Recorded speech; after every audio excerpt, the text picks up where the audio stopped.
In the early 90s, a small company licensed the Windows NT source code from Microsoft and used it to reinvent how we work, building the foundation for everything that we now call end-user computing. That company was Citrix. And one of the CEOs who led Citrix shortly after its creation is here today to talk about the past and future of EUC in the age of AI and Windows Cloud. So welcome, Mark, to the Ship Room. Let's get started.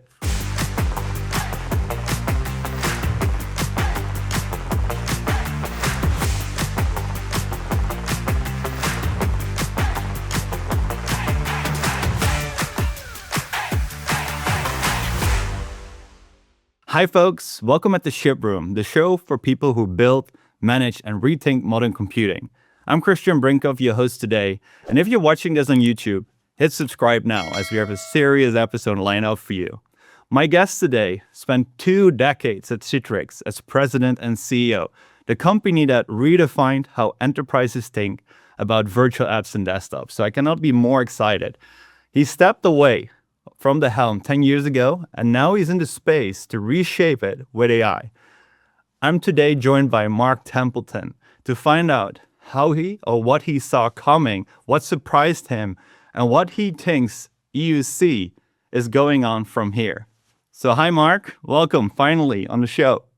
Hi, Christian. Great. Just really great to be here with you. Thanks for the privilege of doing this. For the folks that watch this episode and don't know you or haven't seen you, can you introduce you to the audience here?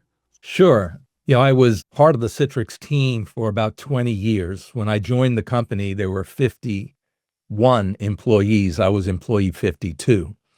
When I joined, I had been kind of a software migrant worker, moving from one startup to the next until something, got traction.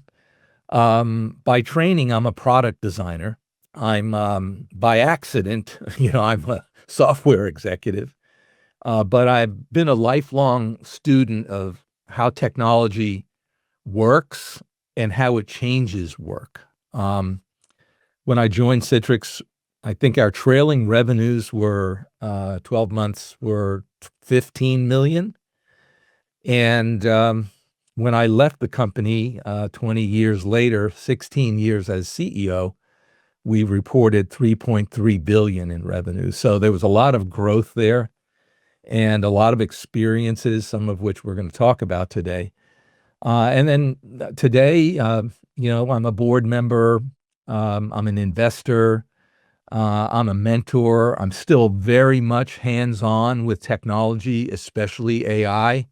I consider myself to be, forever a student. I think that's an important part of being in our industry, is having the sort of a childlike mind, the curiosity of a child, and also the interest in getting your hands dirty, so to speak. So I'm still interested in the same questions. How does technology work, and how can it change, the way we work and expand human capability?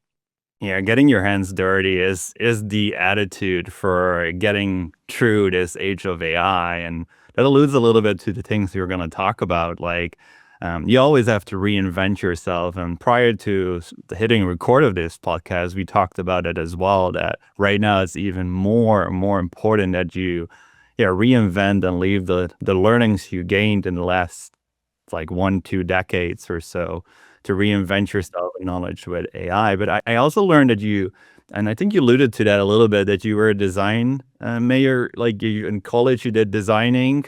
Was it kind of a preamble to getting into the product building, kind of sausage making kind of exercise as well? Absolutely. The study of product design, the way I like to explain it in simple terms, it's sort of one half engineering and one half arts and crafts. Okay. So it teaches the discipline and the practices of design thinking, how to reframe problems and questions, and really sort of change your perspective on a problem in so many ways so that you can see it through a lot of different lenses and come up with creative solutions. When I approached you, I think a couple of weeks or a month ago about like the new book I'm writing about you becoming a forward writer, you said immediately, I'm in, I'm going to help you because you felt as well that the community needs to keep going and you're still that member of that community. I love that. I want to thank you personally for that again, for saying yes to the book. It will be amazing. And maybe that's a good moment to switch gears a little bit to when you joined Citrix, and as well that story you told me about first you were considered being the CEO, but then all of a sudden later you came in. What's that all about? Like, Okay, yeah. Well, these stories can be long, so we'll try to keep them as simple as possible. So I told you during our preparation that I'm probably the only one that successfully interviewed for the Citrix CEO role. I think 3 times, it might be 4. Okay. So the first time was when our first CEO, Roger Roberts, decided to retire. I was head of marketing. I had been with the company 2 years, and he told the board he wanted to retire. Long story short, he suggested to the board that I was the internal candidate to consider. And the board said, well, let's see how he looks as president first, and then we'll decide whether he should be CEO. And Roger, yeah, was one of my most important mentors. Before I put my name in the hat, I went to him for advice. And, should I do this? I've never been CEO before. And Roger said, well, you have to talk to your family. You have to think about this and that. You have to think about the responsibilities, the travel. There are a lot of things to think about. He said, I'll put your name in the hat, but there's one condition. I said, what's that? He said that if you don't get the job, you won't leave the company. And I said, that's easy to say yes to because I don't really want the job to start with, but I'm being encouraged by the leadership team to put my name in the hat. So I'm going to do it. So then fast forward 6 quarters, by the way, after I became CEO in January of 1999, in the June quarter of 2000, obviously we were a public company. We missed the quarter very, very seriously by a mere 15%. So that was very serious, and it was a surprise to the board. And one rule of thumb is you never surprise your board. And so in July of 2000, the board asked me to step down from CEO to SEO, Senior Executive Officer, while they did a search for a new CEO. And I told them that I was accountable, I was responsible, I did a number of things wrong, and that I supported their decision, but I was going to get us out of this ditch because I drove us into it. And in 10 months, we saw some good candidates, et cetera. I got a phone call asking me if I was interested in having my epaulets back and as CEO, and I said yes. So that was the second time I was named CEO. And then in 2013, I had a tragedy in my family, and that led to a medical problem, and I had to take medical leave. And I really was convinced that I was not going to be able to come back. And so I encouraged the board to get out and do another search, which they did. And so I think it was June of then 2014, they asked me if I was interested in having my job back. And I said, well, on one condition. And they said, well, what's that? And I said, only under the condition that I interview with the whole board for as many hours as you want to interview me. And so the interview was 5 hours long. And at the end of the interview, they thanked me, et cetera. I thanked them. And they said they would consider it and they would let me know in due course.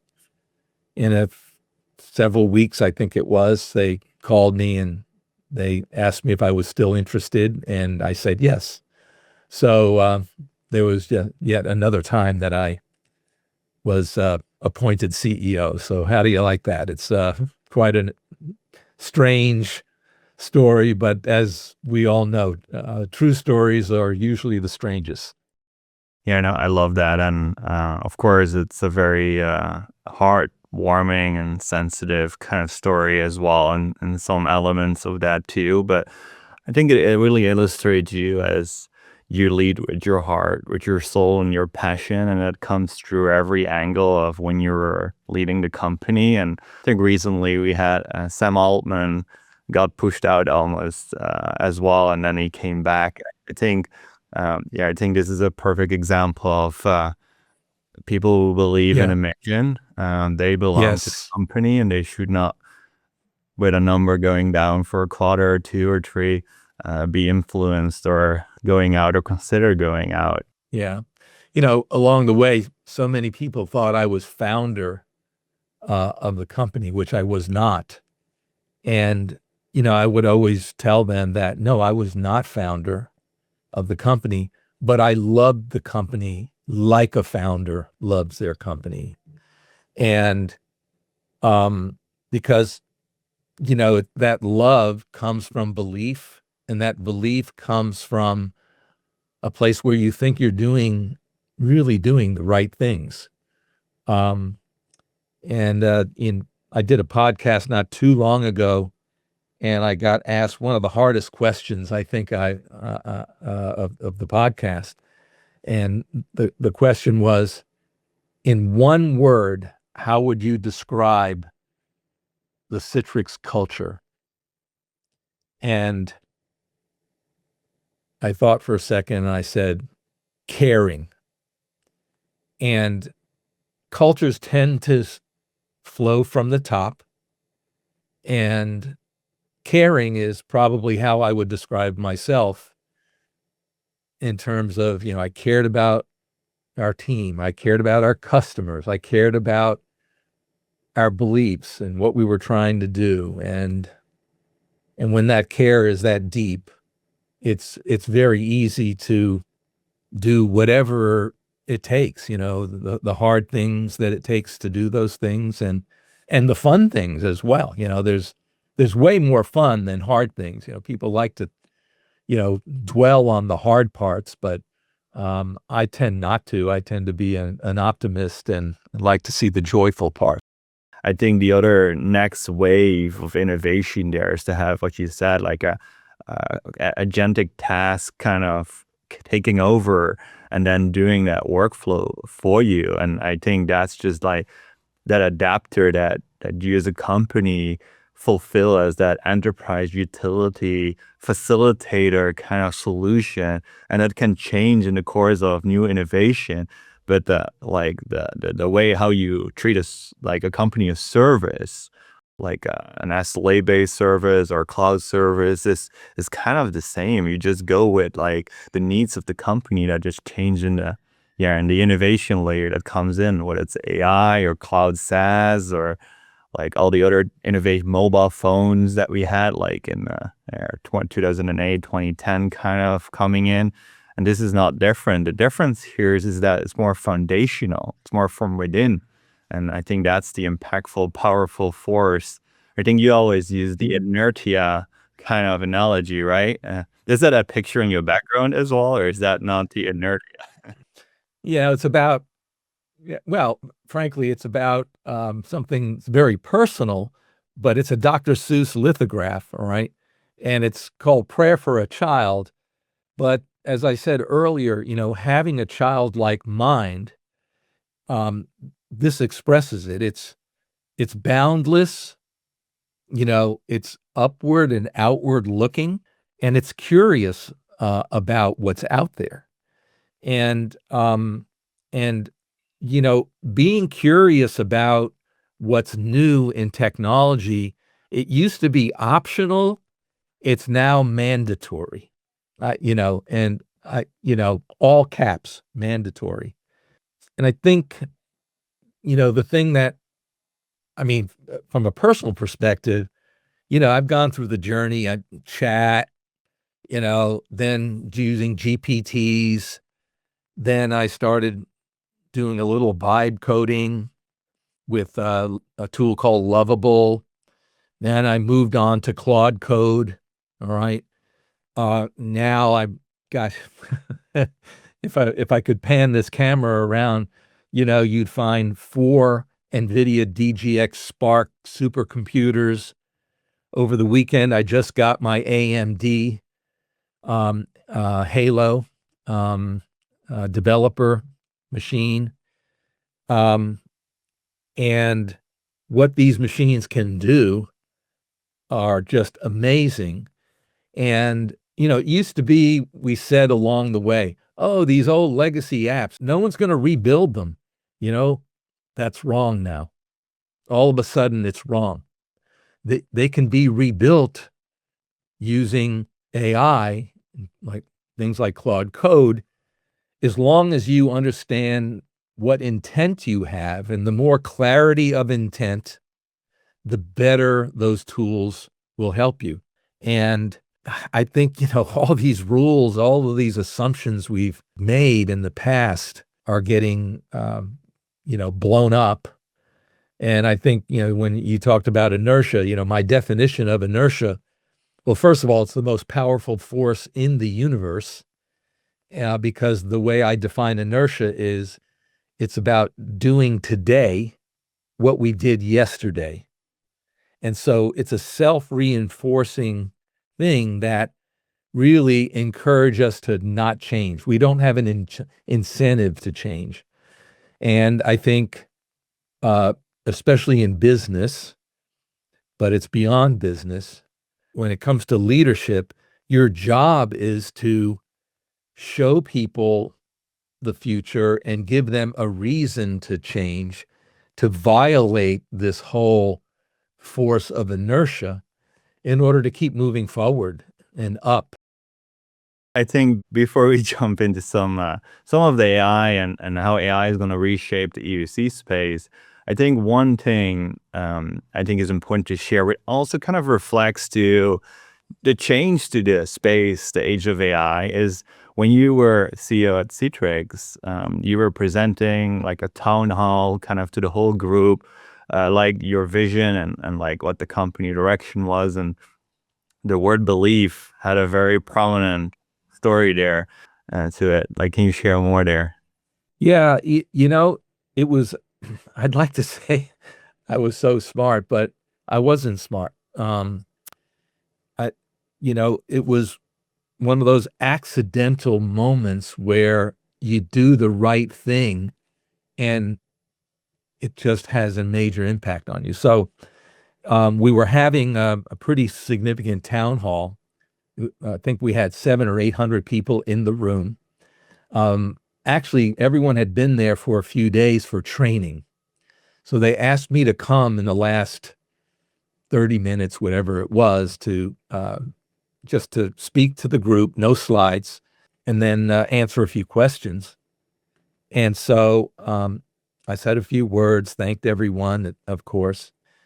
And it was at a time where we were pivoting the company from remote access to the virtual workplace. And this was a major pivot. We had to go from being a one-trick pony, one product, to multiple products. We had to change our distribution and go to market. We had to build a professional services organization, which we did not have. We had to actually become very competent with M&A. I mean, there was a lot of change. And we communicated all those things and tried to teach all those things. So I mentioned those in summary. And I said, are there any questions? And it was very quiet in the room, and a hand goes up. And a young man from Britain stands, still a very good friend. And he says, Mark, those are all great messages for the newbies that are here. But what's your message for the old timers? And, I thought for a second, I have a choice. I can give some kind of a politically correct answer that makes the old timers feel good about where we've been or whatever. All right. Or I can just really tell the truth or really lead, as it turns out. And I said, well, my message to the old timers is exactly the same as the newbies, with one exception. You gotta believe. You gotta believe we can do it. You gotta believe in the leadership. You gotta believe in the value of doing it. And you gotta believe that it's going to be fun to do. And if you don't believe, it's totally okay. But if you don't, you got to leave. Christian, it was a cricket's pin drop silence moment it seemed forever, but it was actually only a split second probably. And I got my first standing ovation. And I thought, wow, to lead, yes, lead from the front, but what does that mean? You lead with truth. You lead with clarity. You lead with, going to a better place and why, and make it okay if people don't want to join, but then go somewhere else where you can believe, because everyone deserves an experience working on a mission and for a company that they believe in. I mean, it's almost that simple. So wherever you happen to be, if you don't believe, even if you're listening to this podcast, please leave, go find something you believe in. How can Nerdio transform from right now AVD, Windows 365 orchestration of Intune, to being as well an AI governance orchestrator for anything related to future today, and be that kind of solution that helps to get you there? Because AI is great, it's amazing, but the way to get there, or to stitch all these different ways of using it together, I think that's a massive opportunity in front of us, where AI becomes a solution that actually does something, right? Yeah. Well, I'm sure you guys are doing, a huge amount of work, inside the product, but also, in the context of the product, in a world of AI where, governance and, compliance and all of these things are, essential. I mean, security is a whole, space that we haven't even begun to see the issues. I'm starting to see some of it in my email, by the way. I'm getting these emails from people I don't know who they are. Okay. I go on LinkedIn to see if they exist. They don't exist. And they're trying to share photos with me through a link. Okay. Yeah. I send them to junk, block them, but so mimicry is a piece of it. By the way, one of the things that anyone on the podcast that's interested, this whole AI thing has gotten to be so consumptive to me in terms of curiosity, interest, the things we talked about earlier. And, I'm touching enough of it in my companies that I'm working with. And I'm going, how do you explain all of this? Right? I mean, there's got to be a way to explain all of this. So, I grew up coming into Citrix, and in Citrix, in kind of the networking and communications world, where the OSI model was the governing thing. I mean, it's the OSI model, right? And it explained how a communication stack worked. And, when we would talk about application networking, we would talk about layer 4 through 7 networking, and that's different from, layer 0 2, 3, and some of the 4, okay, where it overlapped. And that model has been very durable over a long time. So I have spent, you know, let's just say thousands of dollars working on a project to bring the an OSI like model to AI. All right. It's on version .6.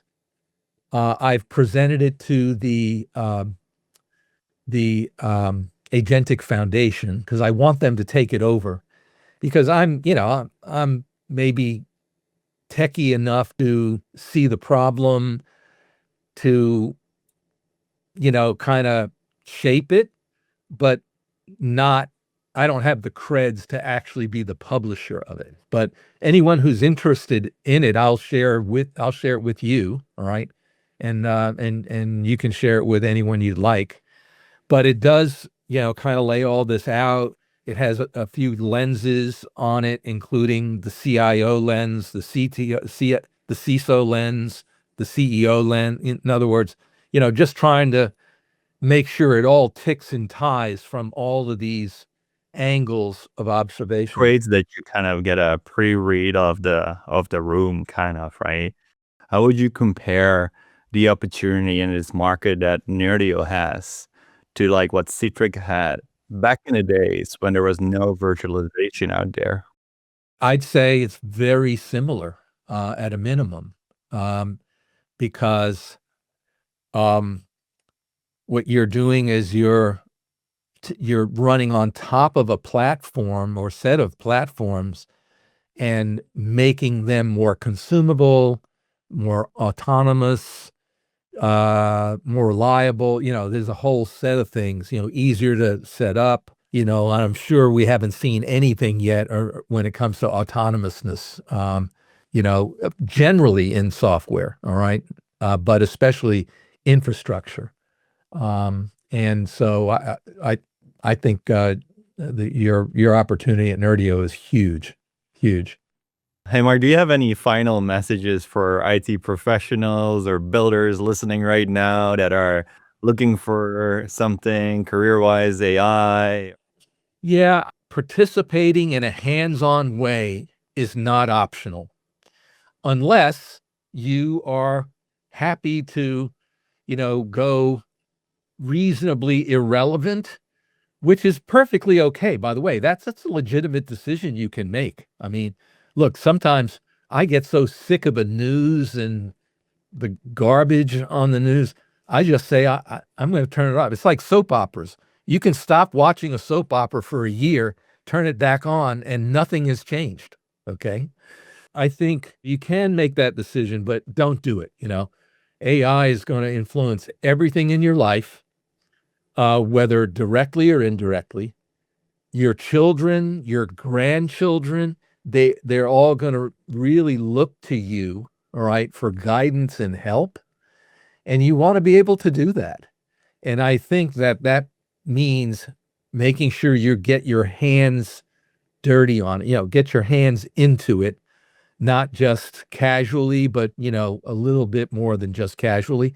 And then the other wisdom I would give is young people, it's easy for them to become disillusioned at this point in time, thinking, oh, there won't be any jobs. It's like, don't let that happen. They'll be way worse off not learning AI than learning it, even if there is some, job issue. All right. But secondly, the way the world is going is more and more towards skilled trades. Okay. And when we talk about that, Christian, people think that we're talking about being a roofer or a plumber or an electrician no, it's like I studied product design. That's a skilled trade. I studied business. That's a skilled trade. You study computer science. That's a skilled trade. So, and it's guys like you and me and those listening to the podcast. It's really up to us to get that message out because there as my grandfather, who was an immigrant from Italy, he was a carpenter. He said to me at a young age, he told me and taught me that there's no shame in any work whatsoever. Doesn't matter what it is. All right. So, encourage young people to get AI literate, get into it, and go with it. Don't fight it. Go with it. I love it. We started with get your hands dirty with AI, and we ended it with get your hands dirty with AI. So Yes, we our did. message is start right now and do whatever you can to, do the things you did in the past faster, as well as the people around you. Embrace them, as well as help them if they are struggling with finding the right tools for them as well. Yes. Hey, Mark, thank you for being on the Ship Room, the first episode. This one definitely goes in the archive as probably the best one. So bar is high for the next guest to come here. So thank you for being here, and hope to see you back in, let's say, a couple months to a little Yeah. bit more. Let's just Yeah. keep it on the calendar here. Yeah. Let's do. And please keep me posted on Nerdio as you're able to talk about, what you're up to and so forth. I'll keep my eye on LinkedIn to see, kind of your progress and how your trajectory is looking. So please feel free to do that as well. Okay. Yeah, we will definitely do that. And All right. thank you as well for watching as a guest, and hope to see you at the next episode. Thank you. Sounds great. Sounds great. Thank you.